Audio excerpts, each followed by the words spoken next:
रचना, कोमल और नीतू तीनों ही पक्की सहेलियां थी। रचना गरीब घर की लड़की थी, जबकि कोमल और नीतू अमीर घर से थी।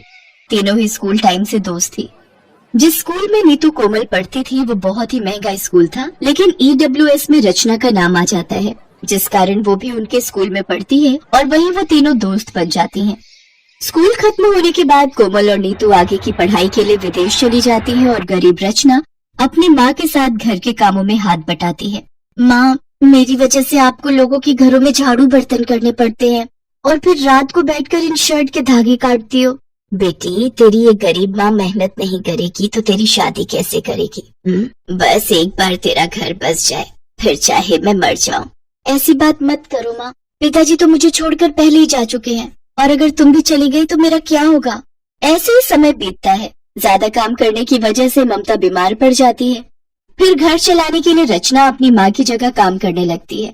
कुछ महीने ममता ऐसे ही बिस्तर पर पड़ी रहती है। फिर एक दिन ममता रचना से कहती है, बेटी, तू तो मेरी हालत देख ही रही है। मेरी मान तो अब तू शादी कर ले, अपने हाथों से तेरी शादी कर जाऊं, बस यही आखिरी इच्छा है। ठीक है माँ, तुम जिससे कहोगी मैं शादी कर लूंगी।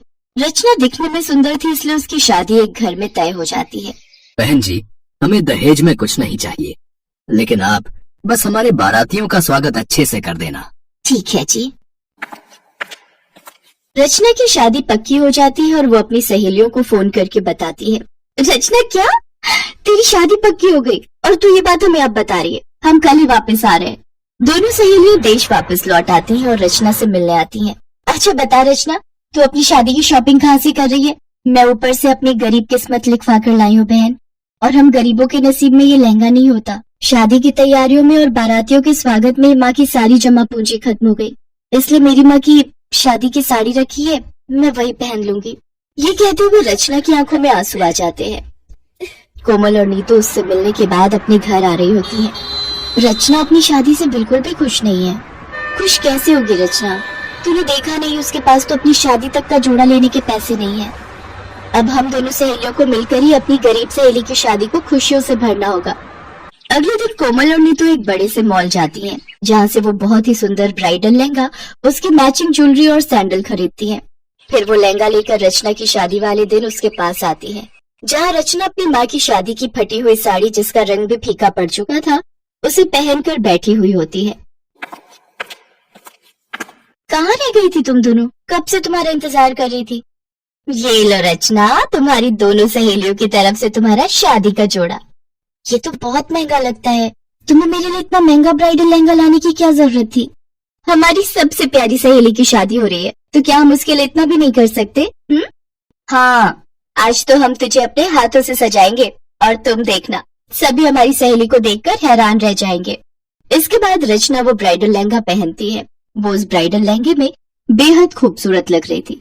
रचना के प्रति अपनी सहेलियों का प्यार देखकर ममता की आंखों में भी आंसू आ जाते हैं और वो उन दोनों को ढेर सारी दुआएं देती है।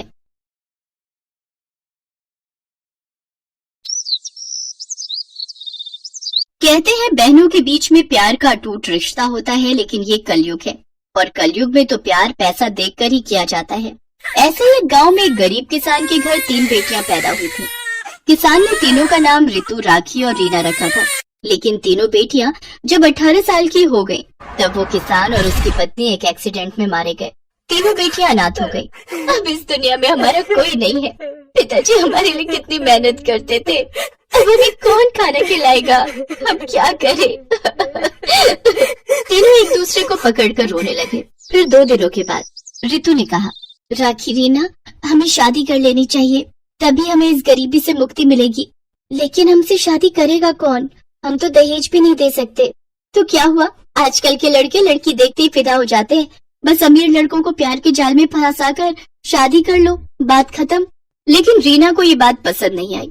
उसने कहा, नहीं नहीं, किसी और के भरोसे क्यों रहना है, हम खुद करेंगे कुछ। तो पागल है क्या रीना? कुछ करने में सालों लग जाएंगे, शादी करने से सब कुछ बना बनाया मिल जाएगा। लेकिन रीना इस बात को मानने के लिए तैयार नहीं थी। रितु और राखी अपने लिए लड़के ढूंढने लगे और रीना कॉलेज की पढ़ाई खत्म करने में लग गई। रितु और राखी ने कॉलेज छोड़ दिया। सोशल मीडिया के जरिए वो दोनों 2 अमीर लड़कों से मिले, सुहास और आकाश। दोनों एक ही अमीर बाप के बिगड़े हुए बेटे थे। रितु और राखी ने उन दोनों को अपने प्यार के जाल में फंसा लिया और कुछ ही दिनों के अंदर उन लोगों ने शादी भी कर ली।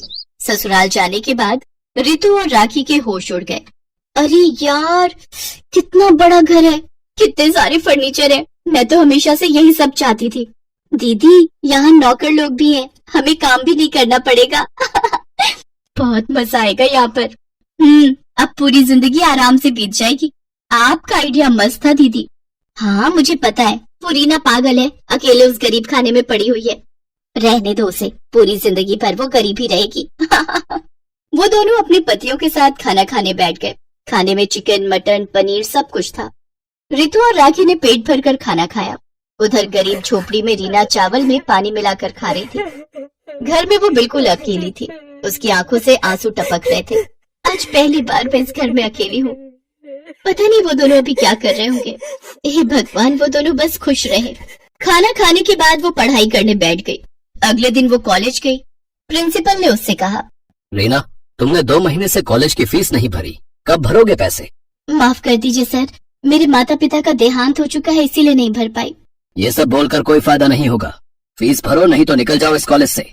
प्रिंसिपल ने रीना को धक्के मारकर कॉलेज से निकाल दिया। रीना को बहुत दुख हुआ।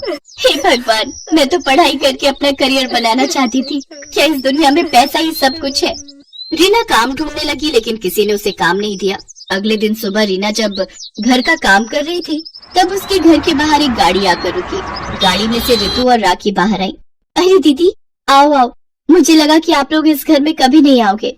नहीं नहीं, हमें तो आना ही था, हमें देखना था कि तू किस हालत में है। हाँ हाँ, तूने हमारी बात नहीं मानी। हम देख कितनी बड़ी गाड़ी में घूम रहे हैं। अच्छी बात है दीदी, लेकिन मुझे खुद से कुछ करना है, पति के पैसों से ऐश नहीं करनी है। तू खुद कुछ नहीं कर पाएगी। वैसे कॉलेज नहीं गई आज? वो कॉलेज की फीस नहीं दे पाई ना, इसीलिए कॉलेज से मुझे निकाल दिया। यही होना था। अब कर ले तुझे जो करना है, हम तो पति के पैसों पर ही ऐश करेंगे। वो दोनों गाड़ी में बैठकर चले गए। रीना को अपना पेट पालना था, लेकिन उसके पास ज्यादा पैसे नहीं थे।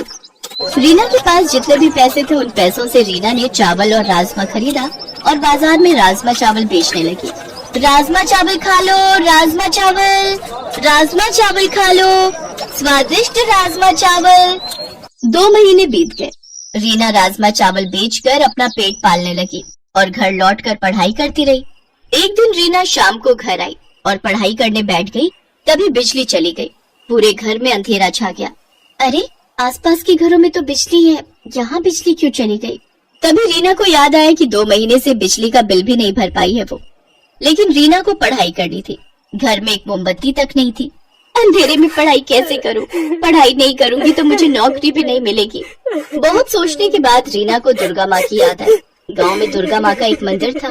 मंदिर तो छोटा सा था, लेकिन मंदिर में हमेशा एक बल्ब जलता रहता था। रीना किताबें लेकर मंदिर चली गई। दुर्गा माँ की मूर्ति के सामने बैठकर बल्ब की रोशनी में वो पढ़ाई करने लगी और पढ़ाई करते करते रीना वहीं सो गई। सुबह उसकी नींद खुली तो उसने देखा मंदिर का पुजारी वहाँ बैठकर पूजा कर रहे हैं। पुजारी जी, आप कब आए? थोड़ी देर पहले आया हूँ बेटी। तुम सो रही थी, इसीलिए मैंने तुम्हें नहीं जगाया। लेकिन तुम यहाँ किताबें लेकर पढ़ाई क्यों कर रही हो बेटी? रीना ने उनसे सब कुछ कहा। पुजारी ने सब कुछ सुना और रीना से कहा, ठीक है बेटी, अब से तुम मंदिर में ही रहकर पढ़ सकती हो। यहाँ मैं तुम्हारे पढ़ने और खाने का इंतजाम कर दूंगा। तुम बस पढ़ाई करो और दुर्गा माँ को मन ही मन बुलाओ। दुर्गा माँ तुम्हें निराश नहीं करेंगी। रीना घर छोड़कर मंदिर में ही रहने लगी। उसने राजमा चावल बेचना छोड़ दिया और अपना पूरा वक्त पढ़ाई पर देने लगी। उधर उसकी दोनों बहनें ऐशो आराम से जिंदगी बिता रही थी। उन्हें किसी भी चीज की कमी नहीं थी। लेकिन एक दिन रितु के साथ सुहास का किसी बात को लेकर झगड़ा हो गया। आकाश ने सुहास से कहा, भैया, रितु और राखी के चोचले दिन ब दिन बढ़ते जा रहे हैं। हाँ, वही तो देख रहा हूँ, कुछ करना पड़ेगा। इन दोनों को हमारी जिंदगी से निकाल देते हैं, हमें तो कोई भी लड़की मिल जाएगी। तूने ठीक कहा आकाश, अब रितु से मन उठ गया मेरा। मुझे भी अब राखी पसंद नहीं आ रही है। रितु और राखी को आइडिया भी नहीं था कि उन लोगों के साथ क्या होने वाला है। उसी दिन रीना का इंटरव्यू था। उसने दुर्गा माँ के सामने हाथ जोड़कर कहा, हे दुर्गा माँ, मेरे पास कॉलेज की डिग्री नहीं है, बस मुझे किसी भी तरह ये नौकरी मिल जाए, फिर मैं धूमधाम से आपकी पूजा करूंगी। रीना इंटरव्यू में गई। कंपनी के मालिक ने पूछा, तुम्हारे पास तो कॉलेज की डिग्री नहीं है, तुमने कॉलेज खत्म ही नहीं किया, तुम्हें हम ये नौकरी क्यों दे भाई? सर, मैं गरीबी की वजह से कॉलेज खत्म नहीं कर पाई, लेकिन बड़ी मेहनत से पढ़ाई पूरी की है। आप मुझसे कोई भी सवाल पूछ लीजिए। कंपनी के मालिक ने प्रश्न पूछा और रीना ने सभी का सही उत्तर दिया। उसे नौकरी मिल गई। उसकी आंखों से खुशी के आंसू टपकने लगे। उसने अपने दम पर गरीबी से मुक्ति पा ली। उधर सुहास और आकाश ने 2 नई लड़कियों से शादी कर ली और उन्हें घर ले आए। रितु और राखी चौंक गई। सुहास और आकाश ने उन दोनों को घर से निकाल दिया। रितु और राखी रातों रात फिर से गरीब हो गए। वो दोनों रोते हुए अपने पुराने घर में लौट आए और देखा रीना पुराना घर तोड़कर नया घर बना रही है। अरे दीदी, आप दोनों, क्या बात है? तुझे नौकरी मिल गई बहन। हाँ, तू सही कहती थी बहन, खुद के दम पर ही अमीर होना चाहिए। हम गलत थे। कोई बात नहीं दीदी, अब हम तीनों एक साथ रहेंगे। आप दोनों पढ़ाई शुरू कर दीजिए, बाकी मैं देख लूंगी। तीनों एक साथ रहने लगे। रितु और राखी पढ़ाई करने लगी और उन दोनों को भी नौकरी मिल गई। तीनों ने मिलकर बड़े धूमधाम से दुर्गा माँ की पूजा की और इस तरह तीनों बहनें अमीर हो गईं।